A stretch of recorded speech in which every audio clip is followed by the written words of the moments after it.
મિત્રો અહીંયા આપને એક ટકાવારીનો દાખલો આપેલ છે તો જોઈએ 1/20 એ 13/40 ના કેટલા ટકા છે।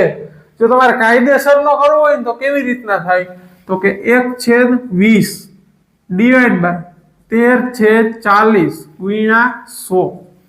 આનો ભવ્ય પ્રોગ્રામ કરીને આ 20 ને નીચે લ્યો, આ 40 ને ઉપર લ્યો એટલે જવાબ તો મળી જાય। પણ આવી રીતના આપણે કરવાનો થતો નથી। તો કેવી રીતના કરાય તો કે એક સિમ્પલ લોજિક છે। 1/20 આપેલ છે, આ બાજુ તો કે 13/40 આપેલ છે। હાલો થઈ ગયું। હવે મારે જો આને 40 કરવા હોય તો * 2 કરી શકું, એટલે આ 40 થઈ ગયા તો ઉપર * 2 કરવા પડે। બધાયને એક જ લાકડીયા હાંકવા પડે। અહીંયા જો હું 2 વડે ગુણો તો ઉપર 2 વડે ગુણવા, બરાબર છે। હવે નીચે છેદમાં 40 છે, બે જગ્યાએ 40 છે તો નો લખો તોય હાલે, કારણ કે બંનેને ભાગો તો છેદમાં 40 હોય એટલે જવાબ તો સરખો જ આવવાનો। તો આપણો દાખલો એવો બન્યો કે 2 એ 13 ના કેટલા ટકા છે, બરાબર।